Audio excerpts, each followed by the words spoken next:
thanks to today's video sponsor, War Thunder.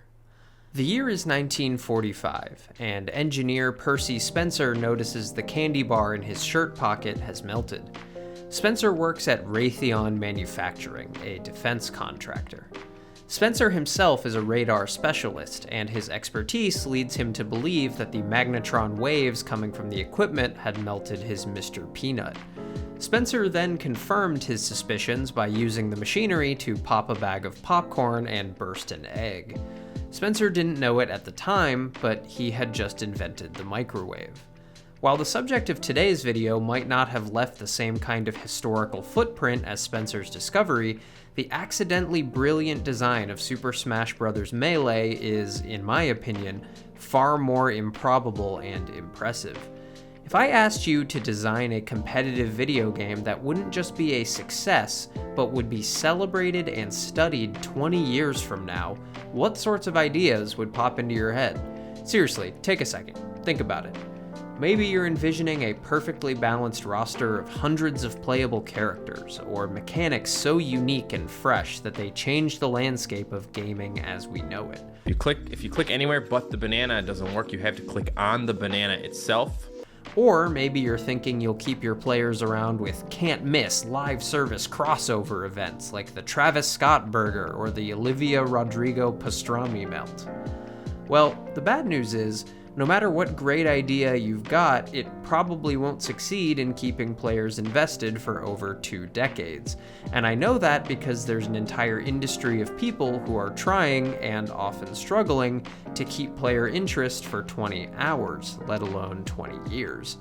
Even recent success stories like Counter-Strike, Overwatch, League of Legends, and Rocket League rely on constant updates and quote-unquote sequels to give their fan bases much-needed doses of excitement. Melee, on the other hand, still has a vibrant competitive community that plays the same hunk of code that was released all the way back in 2001, which was a very different time in the world of game development. Melee was developed and released in the era before the half-baked launch product and 60GB day one patch. This meant that you had one shot to release something polished, and if you missed your chance to blow, the game would stay that way forever. But in a twist of fate that can only be described as cosmic intervention from an alternate timeline where Nintendo actually cares about competitive gaming, Melee was released with a series of hidden features that laid the foundation for one of the deepest and most complex video games ever made. Whether or not Nintendo knew about these features is somewhat muddy, and I'll get into that in a little bit, but one of two things has to be true here. Either Melee's extremely deep combat mechanics were the result of immense oversight by the dev team, which would be insane, or Nintendo knew about features that would raise the skill ceiling astronomically and left them in intentionally, which would also be insane given their desire to keep Smash a casual party game. Either way, the fact that Melee exists in its current state is nothing short of miraculous. When it released, I don't think anyone could have predicted what Melee would become, and Nintendo, as always, was especially out of touch with their own creation, marketing the game as a goofy, chaotic party game where the main selling points were the number of characters, the number of items, and the fact that you can beat up Princess Peach. I just love smacking that Princess Peach. Seriously, the commercials I found for Melee are all over the place, but not a single one mentions anything about a high skill ceiling, advanced mechanics, or even 1v1 combat. In fact, the back of the game box itself mentions pretty much every feature in the game except simple 1v1 matches, choosing instead to highlight fan-favorite modes like Coin Battle. So, what makes Melee such a deep competitive game, by design or not?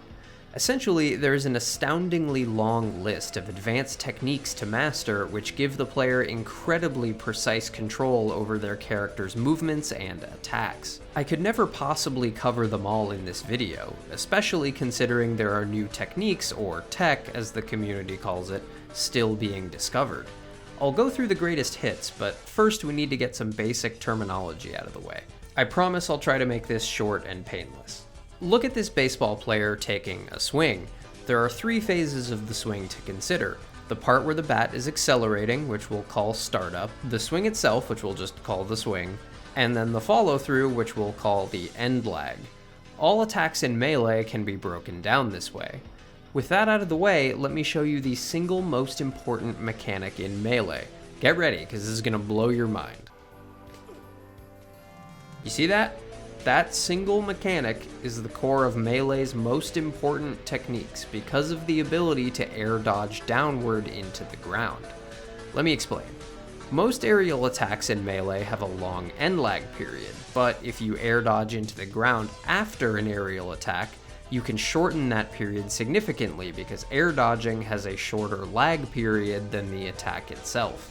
This technique is called L canceling, and literally every time a good player uses an aerial attack near the ground, they're hitting the dodge button to give themselves those few extra frames of end lag back. But I have to pause here because while I was researching for this video, I actually found out something quite interesting, which is that Masahiro Sakurai, the father of Smash, actually knew about L canceling, which he called smooth landing, and put it in the game on purpose. I didn't know that before I decided to make this video, and I get that it sort of weakens my thesis that Melee's design was all a happy accident. But I still maintain that there is no way the developers could have foreseen all of the insane applications players would come up with as a result of the mechanic's inclusion. The most well-known and impactful of these applications is called, say it with me, wave dashing. When people think of advanced tech in Melee, they think of wave dashing. Wave dashing is performed by jumping into the air, then immediately air dodging back into the ground, which will cause your character to slide a short distance forward or backward depending on how you angle the control stick. This lets skilled players quickly make adjustments to their character's positioning, allowing them to weave in and out of danger with much more precision, and more importantly, create combo strings that would otherwise be impossible to connect. L canceling and wave dashing are just the tip of the iceberg when it comes to what Melee's mechanics can do. But in the interest of time, let's just do a quick lightning round of some other standouts. Crouch canceling lets you take damage with no knockback at low percents, giving players a powerful but situational defensive tool. Edge canceling can erase end lag completely if your character model slides off a ledge mid-animation. Pressing the jump button while grabbing makes the grab animation faster, and pressing down while holding shield on a platform lets you shield drop. I don't know. I read the Smash wiki entry on it and a Reddit thread, and I still don't really get what the benefit of it is, but I'm sure there is one. There are literally dozens of others, to the point where Melee has been compared to chess in terms of strategic complexity, and there was even a viral video that compared beating a top Melee player to beating a chess grandmaster. What's even more impressive than players incorporating all of these techniques into their play is the fact that someone had to discover them in the first place. Rather than the move lists and tutorials we've all become accustomed to, Melee's true depth remains a mystery, and there's a whole sect of the Melee community dedicated to finding even more of these techniques, whereas top players are locked in an arms race to harness the full power of techniques old and new. Speaking of arms races, today's video is sponsored by War Thunder. That's right, boys, we made it. War Thunder is the single most comprehensive vehicle combat game ever made, and you can play it for the low price of free on PC and consoles. Do you like vehicles? Of course you do. You're a smart guy. Well, War Thunder has over 2,500 of them, from today's latest tanks to the biplanes of the 1920s. Immerse yourself in the incredibly realistic and authentic combat that 70 million players already enjoy. Thanks to innovative gameplay systems like X-Ray View, War Thunder offers an unparalleled experience for fans of military history or explosions. Play now for free on PC, PlayStation, or Xbox by using the pinned comment or video description to sign up. New and returning players that haven't played for at least 6 months across all platforms will receive a massive bonus pack that includes multiple premium vehicles, the exclusive Eagle of Valor vehicle decorator, 100,000 Silver Lions, and 7 days of premium account time. This offer is available for a limited time, so be sure to claim it now. Alright, back to Melee. If you want to see the astonishing difference between how Melee was intended to be played by the developers and what it has become today, here's a clip of two max-level computers fighting each other. All right, here we are for game one of this highly anticipated set. Lots of down smashes coming through, all ready for Marth. And off the clank, a nice grab. And Falco struggling to find his footing here. Another down throw for Marth. Down throw, down tilt. Very nice into the single laser. However, God, it's like my best esports caster impression.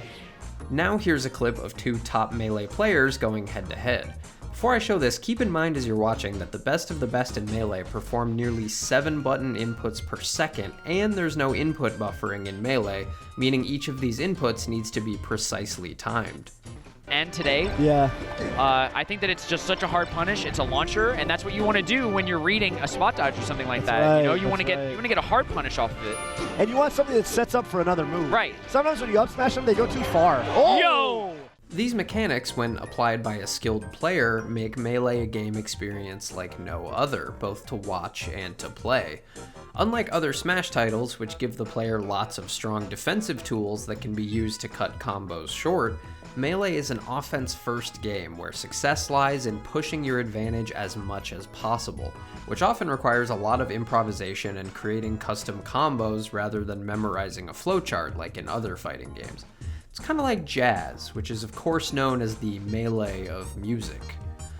As for Melee's characters, they're in an interesting spot, existing in a weird state of balance through imbalance. I'm not going to make the argument that Melee is a balanced game by any stretch. That would be silly, given that the majority of Melee's cast is unusable in competitive play. Let me illustrate by showing you a mid-tier character in the game fighting against one of the best. With the upbeat. Time and time again, I gotta give a shout out to Ringler right here. He says, when these space animals land on top of me, I am like a moth to the flame. That is game one. Going over to Junebug. Now many of you might be thinking, wow, Donkey Kong is busted. And if you are, you've fallen for my greatest bit of trickery to date, because Donkey Kong is the bad character here, and Fox is the best in the game. That's the weird thing about Melee's cast. Despite no balance changes in 22 years, the tier list still shifts from time to time, with mid-tier specialists occasionally breaking through and making waves in the competitive scene. Junebug, the Donkey Kong player in the clip I just showed, just made history by placing top 3 at a major tournament, which has literally never been done by a Donkey Kong player before. I think this goes without saying, but if there are still firsts happening in a game that has been around for nearly a quarter century, that game is probably something special. To me, Melee has the best sort of character balance, where even the most underwhelming members of the roster have a couple really powerful things that will forever be exciting to the players who gravitate towards them, even if they can't all hang with the big dogs when it comes time to 1v1 on Final Destination with no items or deodorant. Listen, I went to some Smash tournaments in my time, and some stereotypes are true, okay? Ice Climbers, for example, is a niche pick at best, but they have a literally inescapable kill combo called Wobbling, named for pro player Wobbles, who used the combo to suck the souls from his opponents. The top tiers in Melee are considered by most to be Fox and Falco, also known as the Space Animals, or Spaceys if you're a cool guy, Marth, Sheik, and Jigglypuff, and they are pretty balanced so long as they are fighting each other, to the point where there are years-long debates in the community over which matchup is favorable for which character that still rage on in the intellectual battleground known as Smash Twitter. Jokes aside, the Melee community itself is perhaps its crown jewel. While other esports scenes have failed to hit their stride even with massive support from their game studio, Melee has gone strong for over 2 decades without any support whatsoever from Nintendo. In fact, Nintendo's disdain for Melee goes far beyond a lack of support, with Nintendo actively condemning and trying to shut down pro-Melee events numerous times over the years, in a misguided effort to preserve Smash's identity as a casual first-party game. Even Sakurai himself has said that he personally regrets making Melee as fast and responsive as it is, and even described the game as tiring. On another occasion, Nintendo threatened to sue a particularly industrious Melee fan who created an online matchmaking platform for the game so tournaments could continue during the pandemic. By the way, that free matchmaking service, which I reiterate was made by one guy, was of significantly higher quality than Nintendo Online, which costs $20 a year.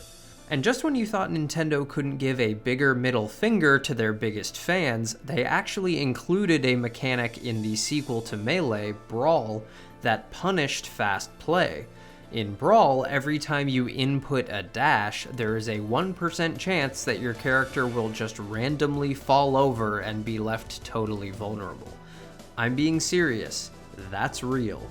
Needless to say, the competitive scene for that game is dead and gone these days, unlike Melee, which still has a thriving esports scene, which is, in my opinion, one of the most fun in all of gaming to follow. Unlike team games, which can sometimes feel a bit impersonal, Melee's blank canvas really lets the personality of the players shine through, which is great for Melee because the community was and still is full of larger-than-life people. And in terms of history, no other video game comes close. This is a topic that has been covered in far more detail in other videos, like the epic 4-hour documentary available right here on YouTube, which I highly recommend, by the way. All I will say here is that Melee's history is deep enough to fill a textbook, and like all great combat sports, it is absolutely electric when those big personalities have to back up their trash talk and settle it on the battlefield, or Yoshi's Island. At Genesis 4, in what has now been called the greatest Melee set ever played, fan-favorite player Mango squared off against known Swedish douchebag Leffen, who is the heel of the Melee community, and the atmosphere was comparable to a major sporting event, and I know that because I was actually there in the crowd. See? There I am. Oh my gosh, face reveal, whoa! This kind of went from talking about Melee's design to just talking about why Melee is cool, but whatever, it's my video. Melee is the kind of game that I think most developers would either fail to or not even try to design now, mainly because the skill ceiling is so high that being a beginner in Melee is like being a guppy in a sea full of nuclear submarines. But that hasn't stopped some from trying, with varying degrees of success. Pretty much every platform fighter that has released in recent memory, like Multiverse's Super Garfield Bros and Rivals of Aether, have borrowed from Melee's hidden features in one way or another.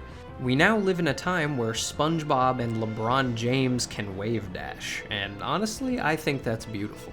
The future of Melee and games like it looks bright, and with the highly anticipated Rivals 2 near release, I'm sure we will be enjoying both for years to come.